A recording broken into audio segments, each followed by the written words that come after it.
Cerita Silat Online Channel mempersembahkan serial Pendekar Raja Wali Sakti, episode Darah Pendekar, bagian 3. Tepat pada saat matahari hampir tenggelam di ufuk barat, Rangga dan Pandan Wangi meninggalkan puncak Bukit Batu. Mereka masih mendapatkan kuda-kudanya tetap berada di tempat semula ketika ditinggalkan. Dengan menunggang kuda, mereka menuruni lereng bukit yang berbatu itu. Sampai tiba di kaki bukit, baru mereka dapat memacu kuda dengan cepat. Sementara Pandan Wangi yang memacu kuda di samping pendekar Raja Wali Sakti itu tidak lepas memandangi wajah tampan, namun terlihat murung. Pandan Wangi bisa merasakan kemurungan Rangga yang disebabkan kematian paman tirinya itu. Meskipun Panglima Parakan berusaha memberontak, tapi Rangga tetap menganggapnya paman. Itulah sebabnya diputuskan untuk mengejar sendiri tanpa membawa seorang prajurit pun. Rangga ingin agar Panglima Parakan dapat disadarkan setelah dia menemuinya. Tapi kenyataan yang dihadapinya sungguh lain, dan tidak bisa ditolak. Paman tirinya itu tewas di tangannya akibat kenekadannya sendiri. Memang berat cobaan yang harus dihadapi Rangga. Sejak kembali ke tanah kelahirannya, adik tirinya tewas dan ibu tirinya bunuh diri. Belum lagi saudara-saudaranya yang tidak mempercayainya sebagai putra tunggal Adipati Arya Permadi. Mereka lebih suka menyingkir meninggalkan Karangsetra. Bahkan ada yang mengikuti jejak ibu tiri pendekar Raja Wali Sakti itu. Hal itu memang bisa saja terjadi karena lebih dari 25 tahun Rangga menghilang. Dan mereka semua menganggapnya sudah tewas di lembah Bangkai. "Kakang," Pandan Wangi mencoba bicara, memecah keheningan. Rangga hanya bergumam tanpa menoleh. "Sebaiknya kita istirahat dulu," usul Pandan Wangi. Rangga tidak menyahut, tapi menghentikan juga lari kudanya. Tanpa mengeluarkan suara sedikit pun, pendekar Raja Wali Sakti itu turun dari punggung kudanya. Pandan Wangi mengikuti dan mendekatinya. Mereka berdiri berdampingan dengan tatapan mata lurus memandang puncak Bukit Batu. "Kau menyesali kematian Panglima Parakan, Kakang?" tegur Pandan Wangi. "Entahlah," desah Rangga pelan. "Dia sudah memilih cara kematiannya sendiri, Kakang tidak perlu disesali lagi," kata Pandan Wangi mencoba menghibur. "Belum setahun aku berada di Karangsetra, tapi tanganku ini sudah mengambil nyawa banyak orang. Sedihnya mereka adalah saudara-saudaraku sendiri. Terus terang, Pandan, aku menyesal kembali ke Karangsetra. Kalau saja aku tetap mengembara, tentu mereka semua masih hidup damai dan tenteram." Pelan suara Rangga. "Semua yang terjadi sudah menjadi suratan takdir Tuhan, Kakang. Kita tidak bisa menolaknya, meskipun sudah berusaha sekuat tenaga. Rasanya tidak patut menyesali semua yang sudah terjadi, meskipun di dalam hati tidak dikehendaki." Pandan Wangi tetap mencoba menghibur. "Ya, takdir tetap takdir. Tidak ada seorang pun yang bisa melawan kehendaknya." "Tapi," Rangga tidak melanjutkan. "Tapi apa, Kakang?" tanya Pandan Wangi. Tidak," desah Rangga berat. "Katakanlah, Kakang. Mungkin dengan begitu bisa mengurangi beban yang ada pada dirimu," desak Pandan bijaksana. "Pandan, kita sudah bersama-sama sejak lama. Aku percaya kau sangat mencintaiku, dan aku pun demikian. Tapi tolong, jangan desak aku untuk yang satu ini," kata Rangga. "Justru karena aku mencintaimu, maka aku ingin tahu dan bisa membantumu, Kakang," desak Pandan lagi. Rangga memutar tubuhnya, dan langsung menghadap pada Pandan Wangi. Sejenak ditatapnya lurus bola mata gadis itu. Tangannya terangkat dan menjepit dagu Pandan Wangi. Perlahan-lahan, Rangga mendekatkan wajahnya ke wajah gadis itu. Bibir Pandan Wangi sedikit terbuka dengan mata tidak berkedip. Semakin dekat wajah mereka, dengus napas semakin terasa hangat menerpa kulit. Menggeletar seluruh tubuh Pandan Wangi ketika bibir Rangga menyentuh lembut ke bibirnya. Saat itu juga Pandan Wangi merasakan aliran darahnya seperti terbalik. Dia tidak menolak saat tangan Rangga melingkar di pinggangnya, dan merengkuhnya ke dalam pelukan. Dengan tangan gemetaran, gadis itu melingkarkan tangannya ke leher Rangga. Bibir mereka semakin rapat menyatu. Pandan Wangi mendesah saat Rangga melepaskan bibirnya.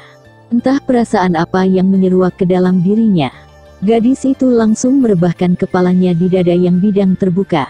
Kalau saja Rangga bisa melihat pasti akan terkejut karena wajah Pandan Wangi menyemburat merah dengan bibir bergetar. Gadis itu selalu merasa malu bila Rangga menciumnya. Padahal bukan sekali ini mereka melakukannya. Rangga kembali menggamit dagu gadis itu, dan mengangkatnya ke atas. Agak terkejut juga dia melihat wajah Pandan Wangi merah menahan malu, dan bibirnya bergetar agak terbuka. Pandan Wangi ingin menunduk tapi Rangga menahannya. Terpaksa gadis itu menatap wajah tampan di depannya. "Kenapa, Pandan?" tanya Rangga lembut. "Ah, tidak," sahut Pandan agak tergagap. "Kau selalu begitu bila..." Buru-buru Pandan Wangi menutup bibir Rangga dengan jarinya. Dia tidak ingin rasanya mendengar kata-kata yang membuat perasaannya semakin tidak menentu. Pandan sendiri selalu mengutuki dirinya yang tidak bisa menahan gejolak dan perasaan malunya bila dicium. Mungkin itu merupakan pengalaman yang tidak akan pernah terulang pada laki-laki lain. Baru Rangga seorang yang berhasil menjamah bibirnya. Pandan tidak pernah bisa menutupi kekurangannya ini. Rangga dan Pandan terkejut ketika tiba-tiba terdengar suara orang mendeham 2 kali. Mereka langsung menoleh. Buru-buru Pandan melepaskan dirinya dari pelukan Rangga, sedangkan wajahnya langsung menyemburat merah. Rangga sendiri hanya terbengong dengan mulut menganga agak lebar, hampir dia tidak percaya dengan penglihatannya. "Mayang, ada apa kau kesini?" tanya Rangga setelah dapat menguasai dirinya kembali. Orang yang telah membuat 2 pendekar itu terkejut memang Mayang Telasih. Gadis itu menatap Rangga tajam, dan kembali mengalihkan pandangannya pada Pandan Wangi. Bibirnya menyunggingkan senyuman sinis. Matanya memancarkan perasaan ketidaksenangan. Ada tersirat perasaan cemburu pada sinar matanya. Mayang tidak menjawab tapi hanya mendekati. Sementara Pandan memandang Mayang dan Rangga secara bergantian. Dia kenal Mayang di dalam istana Karangsetra. Sebenarnya ada perasaan cemburu di hati Pandan Wangi. Tapi setelah dia yakin kalau cinta Rangga hanya untuknya, Pandan tidak memperdulikan kehadiran gadis itu. "Karangsetra sangat membutuhkanmu, Kakang," kata Mayang datar. Matanya sempat melirik Pandan. "Masih banyak orang yang lebih pandai daripada diriku di Karangsetra. Lagi pula aku sudah menyerahkan semuanya pada Danupaksi dan Cempaka. Mereka bisa mewakiliku memimpin seluruh rakyat Karangsetra," jawab Rangga tegas. "Bagaimanapun juga kau seorang raja. Rakyat Karangsetra lebih membutuhkan kau daripada yang lainnya. Mereka membutuhkan seorang pemimpin yang akan membawa pada kedamaian dan kemakmuran hidup, serta perasaan aman dan terlindungi," kata Mayang lagi. "Mayang, apa sebenarnya maksudmu?" tanya Rangga, bisa menangkap ada sesuatu yang tersembunyi di balik kata-kata gadis itu. "Kakang akan tahu sendiri kalau sudah berada di Karangsetra," sahut Mayang, dan lagi-lagi melirik Pandan Wangi. Rangga mengurungkan niatnya untuk bertanya lagi ketika tiba-tiba 2 orang laki-laki bertubuh tinggi besar muncul menuntun kuda. Mayang juga menoleh ke arah 2 orang yang ditaklukkannya itu. Sesaat Rangga memperhatikan, kemudian menatap Mayang, karena kedua orang itu membungkukkan tubuhnya pada Mayang Telasih. Mereka adalah Jalak dan Rantak, sedangkan seorang lagi yang bernama Bau ditugaskan untuk mencari perahu. "Siapa mereka?" tanya Rangga. "Teman perjalananku," sahut Mayang. "Sejak kapan kau punya teman seperti itu?" "Kenapa? Mereka orang yang setia dan patuh pada perintahku. Tidak ada yang melarang setiap orang untuk mempunyai teman dalam perjalanan." Lagi-lagi Mayang melirik Pandan Wangi. Sikap Mayang memang sejak tadi selalu diperhatikan pendekar Raja Wali Sakti. Dan dia mengerti kalau Mayang tidak suka terhadap Pandan karena merasa tersinggung dalam memperoleh cintanya. Kini Mayang membawa 3 orang laki-laki bertampang kasar. Dan Rangga bisa menebak maksudnya. Keadaan seperti ini memang tidak bisa dihindarkan. Rangga bertemu Pandan jauh sebelum dia kenal Mayang. Dan pada saat mengenal Mayang, pikirannya sedang diliputi kekacauan karena hilangnya Pandan Wangi. Saat itu Rangga memang sudah menganggap Pandan tewas di dalam jurang.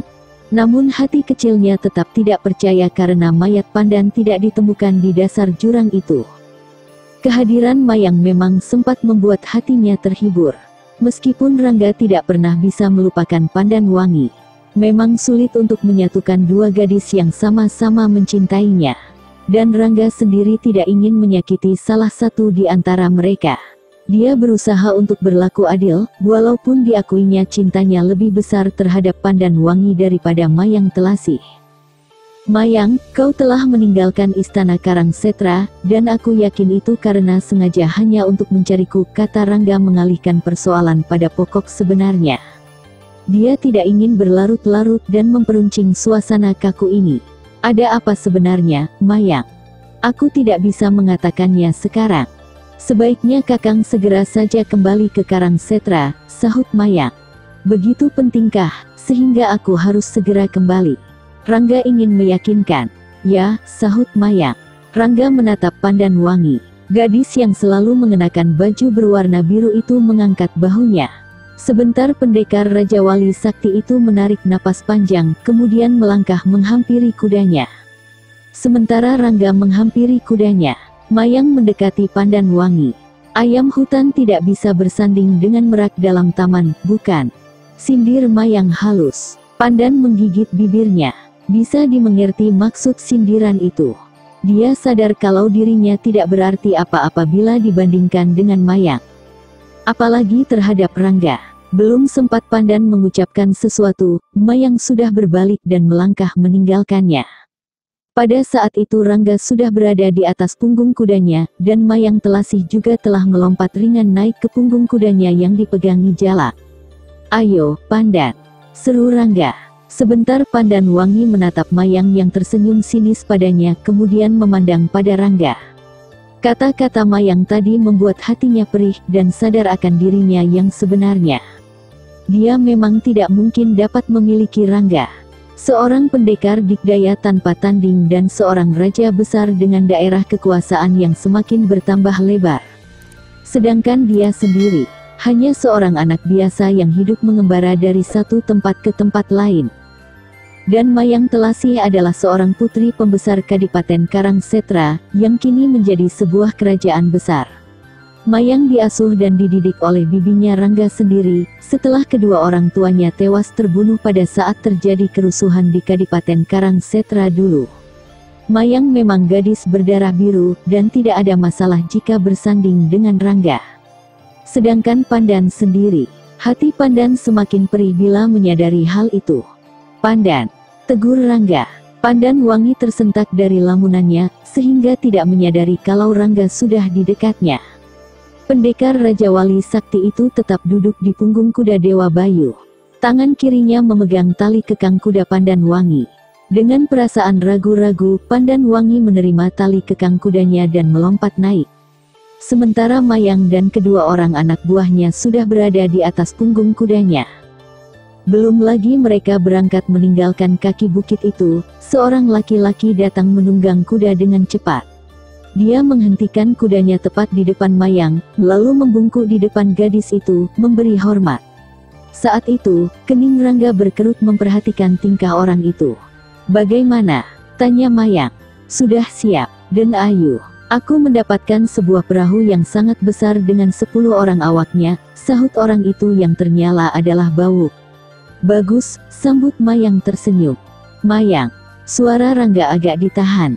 Mayang menoleh. Apa yang kau lakukan? Tanya Rangga. Aku menyuruh Bawuk menyewa perahu, biar cepat sampai ke Karangsetra. Kita dapat menghemat perjalanan 3 hari, sahut Mayang menjelaskan. Sebenarnya Rangga ingin menolak tapi tidak ingin membuat gadis itu kecewa. Tanpa berkata-kata lagi, pendekar Raja Wali Sakti itu menggebah kudanya perlahan-lahan. Pandanwangi mengikutinya dari samping kiri. Sementara Mayang mensejajarkan langkah kudanya di samping kanan pemuda berbaju rompi putih itu. 3 orang laki-laki bertampang kasar, mengikuti dari belakang. Mereka meninggalkan kaki bukit tanpa bicara sedikit pun. Meskipun tidak begitu bagus, perahu yang disewa Mayang sangat besar, sehingga mampu menampung mereka berenam dan kuda-kuda sekaligus. Mayang puas melihat hasil kerja anak buahnya. Sementara Rangga tidak mengerti dengan perbuatan Mayang. Nalurinya mengatakan kalau 3 laki-laki pengikut Mayang bukanlah orang baik-baik. Meskipun sikapnya hormat tapi kata-katanya tidak teratur dan sedikit kasar. Perahu besar berawak 10 orang dan penumpang 6 orang itu melaju membelah sungai besar yang langsung menuju Karangsetra. Tidak sedikit perahu besar dan kecil melewati sungai ini, yang memang menjadi jalur penting bagi sebagian besar rakyat Karangsetra. Kebanyakan orang lebih senang melalui jalan sungai karena terasa lebih aman dan cepat dibandingkan lewat jalan darat. Rangga berdiri tegak memandang ke depan di haluan perahu itu. Kepalanya sedikit menoleh ketika mendengar langkah kaki mendekati. Mayang tersenyum manis dan berdiri di samping kanan pendekar Raja Wali Sakti itu. Pandangannya lantas tertuju ke depan, mengikuti arah jalannya perahu ini. "Ada yang kau pikirkan, Kakang?" tanya Mayang lembut suaranya. "Banyak," sahut Rangga singkat tanpa menoleh sedikit pun. "Kau tidak suka dengan penalanan ini?" tebak Mayang. "Suka," sahut Rangga mendesah. "Tapi, kenapa murung?" "Tidak apa-apa. Aku hanya sedang menduga-duga saja." "Apa yang kau duga?" desak Mayang mau tahu. "Maksudmu menemuiku? Apa menurut pendapatmu, Kakang?" Rangga menarik napas panjang. Ditolehkan kepalanya ke arah gadis di sebelahnya. Saat itu Mayang juga menolehkan kepalanya ke arah pemuda tampan itu. Sesaat mereka saling pandang, kemudian sama-sama memalingkan mukanya kembali ke depan. "Apa sebenarnya yang terjadi, Mayang?" tanya Rangga agak datar suaranya. "Purbaya melarikan diri," sahut Mayang perlahan-lahan. "Purbaya?" Rangga tersentak kaget. Pendekar Raja Wali Sakti itu langsung menatap Mayang dalam-dalam. Betapa terkejutnya dia mendengar penuturan itu. Purbaya adalah putra Tengkorak Putih, ketua partai Tengkorak yang bersarang di rimba Tengkorak. Masih lekat dalam ingatannya ketika menghancurkan partai Tengkorak dan menewaskan pemimpinnya. Rangga bisa membayangkan kalau Purbaya akan menjadi ancaman besar bagi kelangsungan kejayaan kerajaan Karangsetra. Tengkorak Putih, ayah Purbaya, menyimpan dendam pada pendekar Raja Wali Sakti. Jelas dendam itu pasti telah diturunkan pada anaknya. Partai Tengkorak memang didirikan untuk menghancurkan Karangsetra. Tapi, sebelum semua terlaksana, Rangga lebih dulu menghancurkannya dan menangkap hidup-hidup putra ketua partai Tengkorak itu. Hampir seluruh prajurit sudah dikerahkan untuk menangkapnya kembali, tapi Purbaya memang terlalu tangguh. Dan dia berhasil melarikan diri meskipun sudah terkepung dengan rapat. Tidak sedikit prajurit dan punggawa yang tewas, Mayang menceritakan. "Bagaimana itu bisa terjadi?" tanya Rangga. "Paman Bayan Sudira bermaksud memindahkannya ke dalam tahanan khusus. Itu bukan semata-mata kesalahannya, karena memang mendapat perintah dari Kakang Danupaksi," jelas Mayang. "Gegabah," dengus Rangga. "Aku kira tidak, Kakang. Purbaya memang sudah 2 kali berusaha melarikan diri, dan selalu gagal. Kakang Danupaksi mengambil keputusan dengan memindahkannya ke dalam kamar tahanan khusus di bawah tanah. Tapi sebelum sampai Purbaya mengambil kesempatan untuk melarikan diri," bantah Mayang. "Anak itu memang cerdik dan berbahaya sekali. Sifat-sifat ayahnya menurun padanya. Seharusnya Danupaksi tidak berbuat ceroboh seperti itu. Lebih baik menambah jumlah prajurit penjaga sampai aku kembali." "Menambah beban persoalan saja," gerutu Rangga. "Hal itu sudah dilakukan, Kakang." "Yah, mungkin memang Purbaya lebih cerdik dan tingkat kepandaiannya juga tinggi sekali," kembali Mayang membela tindakan Danupaksi, adik tiri Rangga. "Purbaya tidak akan puas kalau hanya dapat keluar dari tahanan saja. Dia harus segera bisa ditangkap kembali sebelum berhasil menyusun kekuatan. Karangsetra akan menghadapi malapetaka besar kalau sampai anak itu dapat menyusun kekuatan. Makanya aku cepat-cepat menyusulmu, Kakang." Bagaimana kau tahu kalau aku ada di Bukit Batu?" tanya Rangga. "Mudah saja. Kau sangat dikenal banyak orang. Tidak sulit untuk mengikuti jejakmu. Apalagi Bukit Batu tidak jauh dari Karangsetra. Hanya 7 hari perjalanan berkuda," jawab Mayang enteng. 7 hari, sedangkan aku sudah meninggalkan istana selama lebih dari 1 purnama. Panglima Parakan memang pintar menyembunyikan diri. Kau berhasil menemuinya, Kakang." "Ya, dia memilih jalan hidupnya sendiri. Sebenarnya aku tidak bermaksud membunuh, tapi dia nekat." Ada sedikit rasa penyesalan di hati pendekar Raja Wali Sakti. Mayang telasih diam. Sejenak dia memandang wajah pemuda di sampingnya. Sementara Rangga tetap mengarahkan pandangannya ke depan, kemudian berbalik dan melangkah ke tepi perahu. "Kau teruskan saja perjalanan ini, Mayang," kata Rangga dengan sedikit menoleh. "Aku berangkat dulu, Pandan." Mayang dan Pandan terkejut ketika tiba-tiba Rangga melenting cepat. Beberapa kali pendekar Raja Wali Sakti itu berputaran di udara kemudian dengan manis mendarat di tepi sungai. Mayang berlari ke tepi perahu dan memandang Rangga yang sudah berada di tepi sungai. Jarak dari perahu ke daratan cukup jauh dan tidak mungkin Mayang bisa melompatinya. Pada saat itu, Pandan Wangi juga berlari ke tepi. "Kakang!" teriak Pandan memanggil. "Kutunggu kau di istana, Pandan," balas Rangga. Pandan akan melompat tapi dia ragu-ragu. Jarak dari perahu ke daratan sangat jauh. Ilmu meringankan tubuhnya belum mencapai taraf sempurna, sehingga dapat dipastikan tidak akan mampu sampai ke seberang. Sementara perahu yang ditumpanginya terus melaju cepat. Jarak mereka dengan Rangga semakin jauh. Pandan Wangi semakin gelisah saja, sedangkan Mayang hanya memandangi Rangga tidak berkedip. Dia seperti melupakan Pandan Wangi yang masih berada di atas perahu ini. Mayang menyesal juga telah menceritakan tentang pelarian Purbaya dari penjara. Selanjutnya episode Darah Pendekar bagian 4. Masih bersama cerita silat online channel. Jangan lupa like and subscribe. Terima kasih.